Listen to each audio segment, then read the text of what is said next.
welcome back অন্য একটা video লই ছাত্ৰছাত্ৰীসকল আমি আজি ক্লাস 10 কি কৰিম প্ৰথম অধ্যায়ৰ এক্সাৰসাইজ 1.1 আলোচনা কৰিম ইয়াৰ আগত যেকেইটা এক্সাম্পল দিয়া আছিল উদাহৰণ দিয়া আছিল আমি দি দিছো ভিডিও দি দিছো ডেসক্ৰিপশনত লিংক দিম যদি নোপোৱা বিচাৰি আনকি যদি বুজিও নোপোৱা কমেন্ট কৰিবা যে বুজি পোৱা নাই মই নেক্সট ভিডিওত বুজাই দিবলৈ যত্ন কৰিম গতিকে আজি আমি কি কৰিম এক্সাৰসাইজ 1.1 আলোচনা কৰিম আমাৰ কোয়েশ্চন নাম্বাৰ 1 কি কৈছে যে ইউক্লিডৰ কলন বিধি ব্যৱহাৰ কৰি গহাও উলিওৱা আমাক কি কৈছে ইউক্লিডৰ কলন বিধি ব্যৱহাৰ কৰি গহাও উলিয়াব দিছে এইকেইটা নাম্বাৰৰ গতিকে ইয়াৰ নিচিনা অংক আমি কেইবাটাও কৰিছো উদাহৰণত প্ৰথম নাম্বাৰ 1 ৰ 1 কি কৈছে যে 135 আৰু 225 ৰ কি লাগে আমাক গহাও লাগে কিহৰ জৰিয়তে ইউক্লিডৰ কলন বিধি বিভাজন ক্ৰমিকা যিকোনো এটা কলে হল So আমি কম্পেয়াৰ কৰিম এই দুটাৰ ভিতৰত আটাইতকৈ ডাঙৰ কোনটো নিশ্চয় 225 গতিকে আমি কি কৰিম 225 আগত লিখিম তাৰ পিছত কথা হল 225 ৰ ভিতৰত 135 কিমান বাৰ যাব নিশ্চয় 1 বাৰ যাব গতিকে কিমান থাকে বিয়োগ কৰিলে 90 তাৰ মানে কি আমাৰ 135 পূৰণ ভাগফল কিমান হৈছিল 1 ভাগৰ হেড কিমান আছে 90 ডিগ্ৰি নহয় এগেইন আমি কি কৰিম এগেইন আমি এই দুটা কম্পেয়াৰ কৰিম এইটো আৰু এইটো কম্পেয়াৰ কৰিম ডাঙৰ যেটো হেতু আমি ইয়াত লিখিলাম 135 ইজ ইকুয়াল কিমান আছে 90 সাম 135 ৰ ভিতৰত 90 কিমান বাৰ যাব ওয়ান টাইম থাকে কিমান 45 তার মানে কি আমি লিখিম যে 90 পূরণ 1 বাকি থাকে কিমান 45 এগেইন আমি কম্পেয়ার কৰিম এইটো আৰু এইটো কম্পেয়াৰ কৰিম কোনটো ডাঙৰ হেতু আগত লিখিলাম 95 কিমান আছে 45 লিখলাম এতিয়া 45 90 ৰ ভিতৰত কিমান বাৰ যাব 2 টাইমস যাব থাকে কিমান 0 0 তার মানে কি আমি কি পাইছো ইয়াত কি আছে 45 কি হ'ব লহাগু গহাও গৰিষ্ঠ সাধারণ গুণিত উৎপাদক গতিকে কার কার উৎপাদক হবে এটো 135 and 25 না 1 to 25 therefore HCF কিমান পালো আমি 45 ইমানখিনিয়ে ইয়াত আৰু এটা লাইন লিখি দিব পাৰি কি লিখি দিব পাৰি যে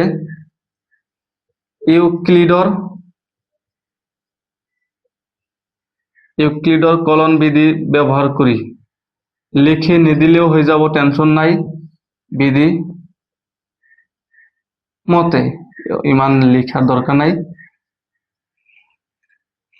এগেইন আমি কি 2 নম্বৰ আলোচনা কৰিম 2 নম্বৰ কিমান দিয়া আছে যে 196 আৰু কিমান দিয়া আছে 38220 সো এই দুটাৰ ভিতৰত আটাইতকৈ ডাঙৰ এইটো আমি গমেই পাও এগেইন আমি এই বস্তুটো লিখি লব পাৰো সাম কোনটো ডাঙৰ আটাইতকৈ বেছি এইটো আমি লিখিলাম ইকুয়াল 196 into প্লাস 0 এই দুটা ইনটু কৰিলে আমি ইমানখিনি পাই যাম গতিকে therefore কি পাইছো আমি HCF ইকুয়াল কিমান পাইছো ইয়াত 96 আছে 96 এইটো হ'ব ইয়াৰ HCF highest common factor so আমি পৰবৰ্তী আমি লিখি লৈছো কিমান আছে পৰবৰ্তী 3 নম্বৰ ৰোমান সংখ্যা 3 লিখি লৈছো কিমান দিয়া আছে যে 867 আৰু কি আছে 255 সো এই দুটাৰ ভিতৰত কোনটো আটাইতকৈ ডাঙৰ নিশ্চয় এইটো গতিকে আমি কি কৰিম যে 867 is greater than 255 সো যেটো আগত আছিল সেইটো আমি যেটো ডাঙৰ আছিল সেইটো লিখলাম কিমান আছিল 67 কিমান টাইম যাব 255 into 3 প্লাস কিমান থাকে 102 তাৰ পিছত এই দুটা কম্পেয়াৰ কৰিম কিমান যাব যে এই দুটাৰ ভিতৰত আটাইতকৈ ডাঙৰ আছে এইটো লিখি লৈছো থাকে কিমান 120 পূৰণ কিমান বাৰ যাব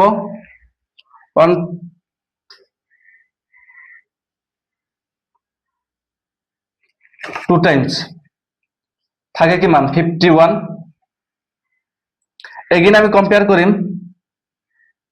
এইটো আৰু এইটোৰ ওপৰত কম্পেয়াৰ কৰিম, এই দুটা মিলি মানে কি এই দুটা আৰু এই দুটা কম্পেয়াৰ কৰিম, যেটো ডাঙৰ সেইটো লিখি ল'ম 102 থাকে কিমান ইয়াত 51 কিমান বাৰ যাব 2 বাৰ থাকে কিমান 0 therefore HCF কিমান হ'ব ইয়াত কিমান আছে 51 তো এনেকৈ কৰিব লাগে বাকি কেইটা আছে 5টা মান আছে গতিকে এনেকৈ ট্ৰাই কৰিবা যদিহে নোৱাৰা মই মোক কমেন্ট কৰিবা মই কৰি দিবলৈ যত্ন কৰিম গতিকে আমি পৰৱৰ্তী কোশ্চেন নাম্বাৰ ডাইৰেক্ট 2 আলোচনা কৰিম তো কি কৈছে যে দেখুৱা যে যেকোনো যোগাত্মক অযুগ্ম অখণ্ড সংখ্যাই 6q + 1 বা 6q + 3 বা 6q + 5 আর যত কি কোনোবা একটা অখণ্ড সংখ্যা সো আমি কি ধৰিলাম এনেকুৱা অংক আমি एग्जांपल 1 কৰিছো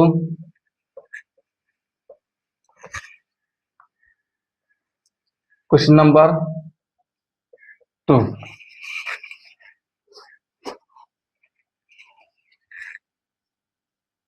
लेट কি ধৰিছিলো আমি যিকোনো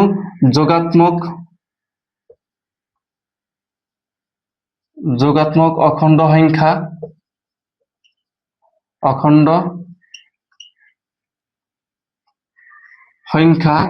আৰু b কিমান হ'ব 6 কিউব না b হ'ব কিমান b = 6 কেনেকৈ গম পালো কাৰণ আহিটো আমাক দি আছে 6q + 1 ইয়াক আমি a ইকুৱেল তাৰ মানে কি ইয়াত a তো আমি ধৰিয়ে লৈছো b হ'ব মনে মনে 6 আমি কম্পেয়াৰ কৰিম q + a মানে r গতিকে কি ইকুৱেলটো কলন বিধি হৈ গল অৰ্থাৎ b ঠাইত কোনে দখল কৰিছে 6 therefore b = 6 আর কি হব আমি কি জানো যে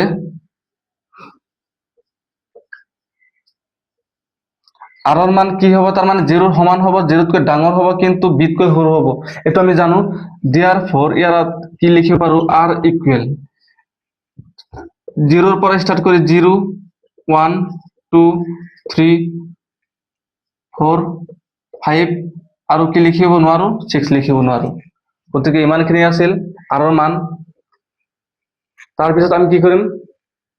যে প্ৰথমে আমি এফালৰ পৰা ট্ৰাই কৰিম for r equal 1 0 ফার্স্ট কি হব যে a equal b ঠাইত কি দিম আমি 6 ডাইরেক্ট 6 দি দিম 6q + 0 ইটো কিমান থাকে যে a equal 6q number 1 for r equal কি দিব পাৰো 1 কি হব a equal 6q + 1 number 2 for r equal কি লিখিব পারি আমি 1 and 2 নিশ্চয় 2 equal a equal 6q + r মান কিমান লৈছো 2 নাম্বার 3 for r equal কিমান 3 therefore a equal 6q + r ঠাই 3 লিখি দিম নাম্বার 4 ইয়াত লিখি দিছো বাকিখিনি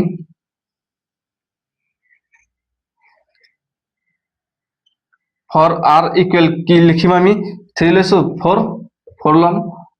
4 কি হবো যে a equal 6q + 4 number 5 number equation and r equal 5 and for r equal 5 কি হবো 6q + 5 ইকুয়েশন নাম্বার 6 আমাক কি কৈছে যে যেকোনো অযুগ্ম অখণ্ড সংখ্যার আর 6q + 1 বা 6q + 3 বা 5 আর গতিকে ইয়াৰ পৰা আমি চাইলাম 6q + 1 নাইবা 6q + 3 6q + 5 আছে কত কোনটো নম্বৰ সমীকৰণ আছে 6q + 1 6q + 3 and 6q + 5 তার মানে আমি কি লিখিম যে ইকুয়েশন 1 4 and 6 ৰ পৰা গতিকে আমি ইয়াত লিখি দেও ওপৰত যে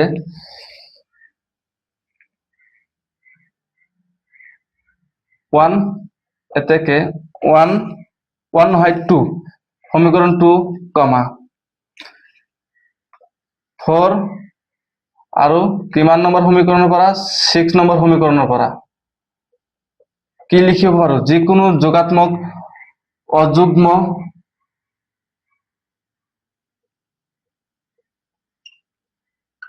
অযুগ্ম অখণ্ড সংখ্যাৰ আৰ্হি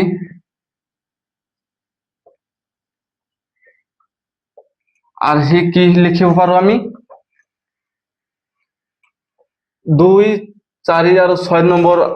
কি আৰ্হি আছে সেইকেইটা লিখি লম ডাইৰেক্ট ইমানখিনি লিখি দিলেই হ'ব ইমানখিনি লিখি দিলেই হ'ব a ইকুৱেল ইমান লিখাৰ দৰকাৰ নাই আৰ্হি কি হ'ব 6q প্লাস 1 1 কমা 6q প্লাস 3 6q প্লাস 3 নাইবা 6q প্লাস 5 বাস ইমানখিনি লিখি দিলেই হৈ যাব এইটো আছিল কোৱেশ্চন নম্বৰ 2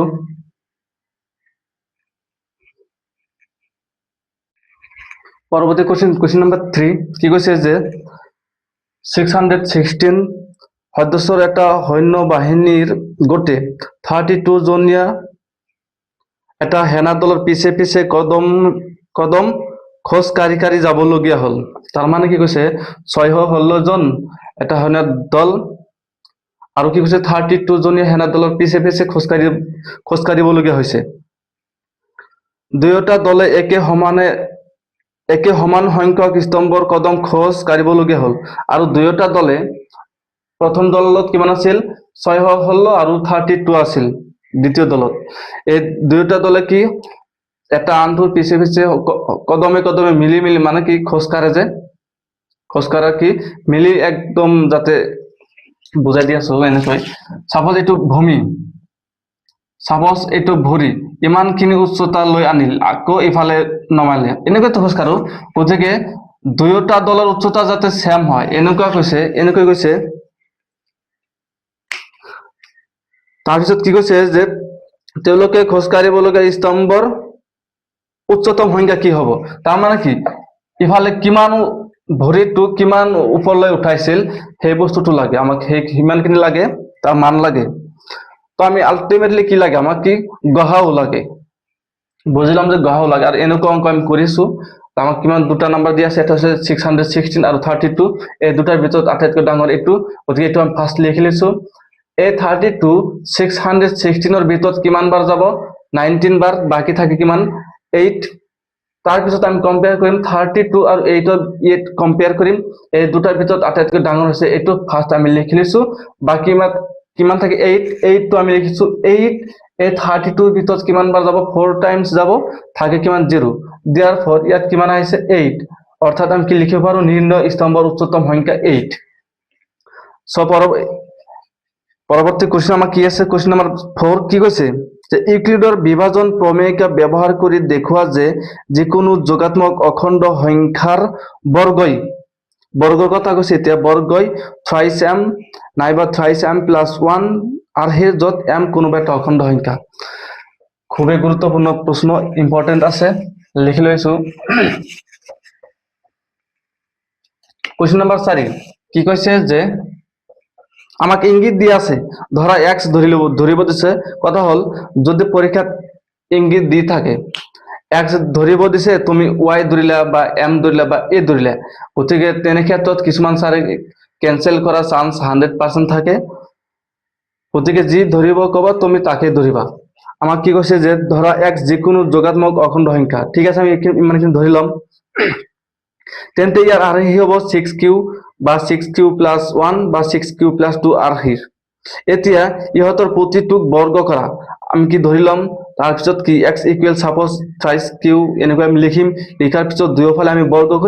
বৰ্গ কৰি কি কৰিম ইহতক 3m নাইবা 3m প্লাস 1 আৰ্হিলৈ আমি কনভাৰ্ট কৰিম পৰিৱৰ্তন কৰিম সো আমাক ইঙ্গিত কি দিছে ধৰা হল ধৰা x যিকোনো না x যিকোনো কি কৈছে যোগাত্মক অখণ্ড সংখ্যা x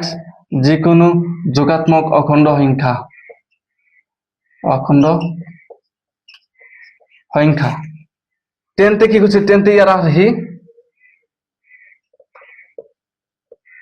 ইয়াৰ আৰ্হি কি হ'ব তেন্তে ইয়াৰ আৰ্হি thrice q comma thrice q plus 1 নাইবা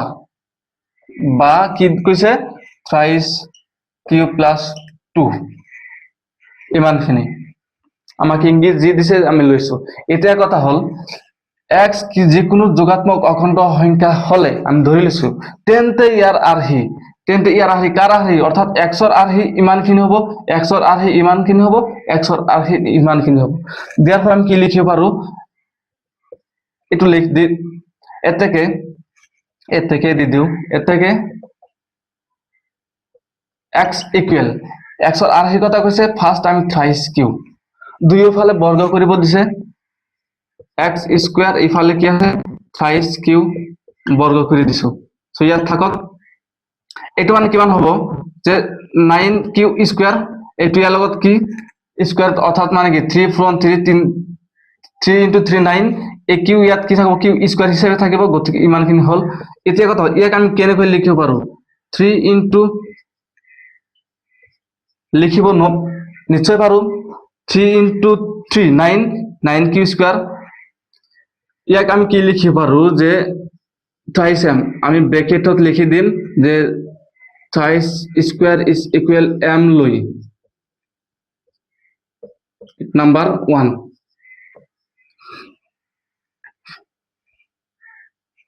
এগেইন আমি সেম কাম কৰিম কি কৰিম again x equal thrice q plus 1 দুয়োফালে আমি বৰ্গ কৰিম দুয়োফালে বৰ্গ কৰিলে কি হ'ব এটা কি সূত্ৰ হৈ গল a plus b whole square এনেকুৱা এটা সূত্ৰ আছিল নাই আমি সূত্ৰ হিসাব পেলাই দিম কি আছিল যে x স্কয়াৰ ইকুৱেল সূত্রটো কি আছিল যে a square plus b square plus 2ab তার মানে কি a ঠাইত কিমান আছে এটো কি লিখিব পাৰো যে স্কয়াৰ প্লাস b অৰ্থাৎ কি 1 স্কয়াৰ প্লাস 2 হল সূত্ৰটো 3q1 ইয়াকে আমি কি কৰিব পাৰো কিমান হ'ব 9q স্কয়ার প্লাস 1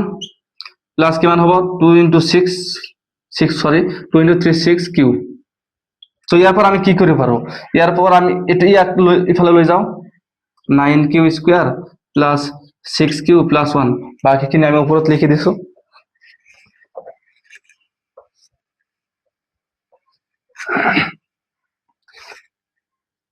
কিমান হ'ব ইয়াক আমি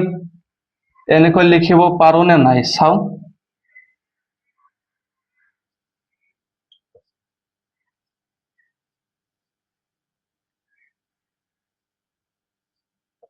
এনেকৈ লিখিব পাৰো না নাই সাম কি কৰিম আমি 3 into 3q স্কয়াৰ অৰ্থাৎ 9 স্কয়াৰ পাই যাম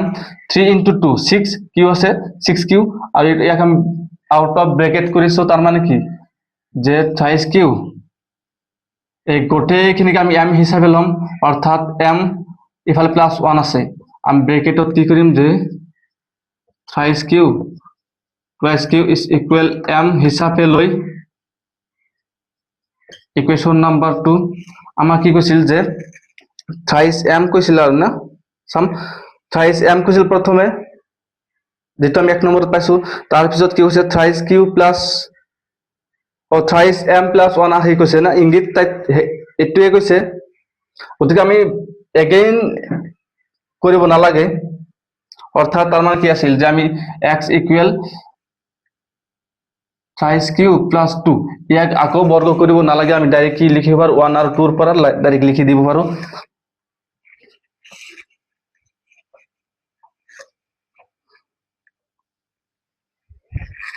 কি লিখি দিম যে এতেকে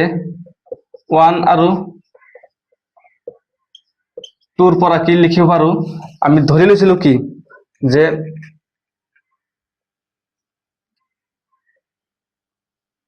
যিকোনো কি লিখিব পাৰো যিকোনো যিকোনো যোগাত্মক অখণ্ড সংখ্যা, যিকোনো যোগাত্মক